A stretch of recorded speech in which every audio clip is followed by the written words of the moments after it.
এই শীতকালে আমাদের কম বেশি কিন্তু সবার অনেক হেয়ার ফল হচ্ছে।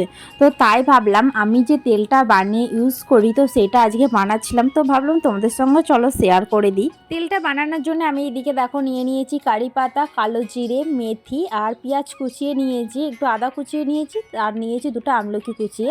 তো তোমাদের জবা ফুল থাকলে জবা ফুলও দিতে পারো, সেটা কিন্তু আরও বেশি ভালো উপকার হবে। আমার কাছে জবা ফুলটা ছিল না বলে ওটা স্কিপ করে গেছি। আর একটা নারকেল তেলে ডিপে নিয়েছি। তারপর ওভেনে আমি একটা সসপ্যান বসিয়ে নিলাম। এইটা ভালো করে একটু গরম করে নেব যাতে জল না থাকে, তেল ইউজ করব তো তার জন্যই। দেখো এইদিকে সসপ্যানটা গরম হয়ে যাওয়ার পর আমি কিন্তু ওভেনটা অফ করে দিয়ে তারপরে কিন্তু তেলটা ঢালছি। আর আমি কিন্তু এই এক বোতল তেলেতেই করবো। আর এই নারকেল তেলটা কিন্তু খুবই ভালো, আমি এটা ইউজ করি। তো তারপরে দেখো কারি পাতা, তারপরে পেঁয়াজ, আদা কুচি, যা যা মানে নিয়েছিলাম, আমলকি, কালো জিরে আর মেথি সমস্ত কিছু কিন্তু আমি তেলের ওপরে দিয়ে দিলাম। আর এইখানে কিন্তু এই তেলটা আমি কিন্তু অনেকক্ষণ এটা ফোটাতে থাকবো। তো ফোটানোর পর তারপরে এই যা যা উপকরণগুলো দিয়েছি সবই কিন্তু তেলের সঙ্গে মিশে যাবে। আর তেলের কালারটাও কিন্তু একটা অন্যরকম হয়ে যাবে, একটু সবুজ সবুজ মতন হয়ে যাবে।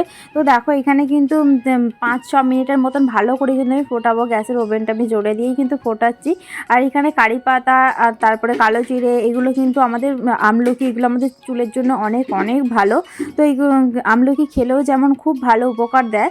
তো আমলকিটা আমি তো চেষ্টা করি মাঝে মাঝে খাওয়ার। তো তারপর আবার তেলেতেও দিয়ে মাখার চেষ্টা করি। আর সত্যি বলতে হেয়ার ফলটা আমার আগের থেকে অনেক অনেক কমেছে।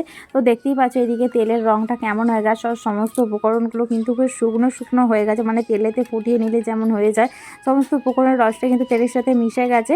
এরপর কিন্তু আমি গ্যাস ওভেনটা বন্ধ করে দেবো, দিয়ে আমি কিছুক্ষণের জন্য রেখে দেবো যাতে ঠান্ডা হয়ে যাওয়ার পর তারপর আবার আমি ইয়ে করবো। তেলটা পুরোপুরি ঠান্ডা হয়ে যাওয়ার পর কিন্তু আমি এখানে বসে পড়েছি, একটা চাকনি একটা বাটি নিয়ে তেলটা আমি এখন এখানে ছেঁকে নেব।